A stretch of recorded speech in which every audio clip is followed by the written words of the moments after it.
Today we're going to dive into the history of one of the most iconic and popular drinks of all time, Tang. Tang was first introduced in the market in early 1960s by General Foods Corporation. It was marketed as a powdered drink mix, making it a convenient and delicious option for people on the go. Tang simulated the experience of drinking fresh squeezed orange juice by creating a powder that could be mixed with water to create a juice-like beverage. The big selling point was that the powder was shelf-stable, meaning it could sit in the supermarket for far longer than actual orange juice could, while containing even more vitamin C than the real thing. But where did the idea for Tang come from? And how did it become so popular? Let's find out. The concept for Tang came from General Foods chief scientist William Mitchell. According to the Smithsonian, Mitchell began working at General Foods in the late 1930s, where he was tasked with creating a tapioca substitute for American troops fighting in the Second World War. The resulting invention came to be nicknamed Mitchell's Mud by the soldiers in the Pacific Theater of War. Mitchell was also responsible for the creation of Cool Whip and the candy sensation known as Pop Rocks. He believed that the future of food consumption was in powdered form, and he set out to create a drink mix that would be easy to prepare and taste great at the same time. But in 1957, Mitchell began experimenting with different ingredients and flavors, trying to create a drink mix that would be a hit with consumers. He eventually hit upon the idea of creating a fruity, orange-flavored drink mix that could be prepared quickly and easily, but at the same time had a high nutritional value to it. Mitchell named this creation Tang, after the Mandarin word for sugar. Interestingly enough, that naming would be incredibly appropriate for this creation. CNN reports that Tang was even marketed as it being a healthier option than orange juice, but of course, Tang isn't just packed with vitamins. It's also loaded with sugar. As the nutritional label of Tang shows, the first ingredient is sugar, while the second is fructose, which is really just another form of sugar. In fact, it has so much sugar that a 3-tablespoon serving of Tang powder, which makes a 12-ounce glass of the drink if you follow the instructions on the label, contains about 34 grams of added sugar.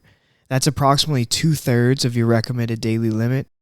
And to put it into perspective even more, that's just 5 grams less than a can of Coca-Cola today. But the high sugar content didn't hinder its popularity until much later on in its life. Tang really began to take off in the early 1960s, and this was largely due to the popularity of the space travel and the space race between the United States and the Soviet Union at the time. The beverage was among the many food items that American astronauts took on their earliest manned missions, and as a result, there's been a decades-long misconception that Tang was developed specifically for NASA. The reality, however, is that Tang's association with NASA actually started after the drink was already in production. NASA's manager of Space Food Systems Laboratory is on the record saying that it's a myth that Tang was created for astronauts by NASA. She's quoted saying the actual truth is that General Foods was making its travel drink mix and NASA thought, oh, this is how we should be flying our beverages into space. So we purchased the already made commercially available product, she explained. Because of this interest from NASA, in 1962 General Foods launched a major advertising campaign for Tang, emphasizing its convenience and delicious taste. Sales of Tang were sluggish until John Glenn sipped an orange beverage pouch during the 1962 Mercury mission. Suddenly, the slow-selling drink powder became the space-age treat that kids begged their moms to buy at the grocery store. Capitalizing on that, footage of space explorers started appearing in Tang commercials, such as the 1966 spot that proclaimed, "Tang, chosen for the Gemini astronauts." Tang, chosen for the Gemini astronauts. Thanks to NASA, though, and to witty advertisers as well, Tang had gone from a slow-selling product to a hit almost instantly.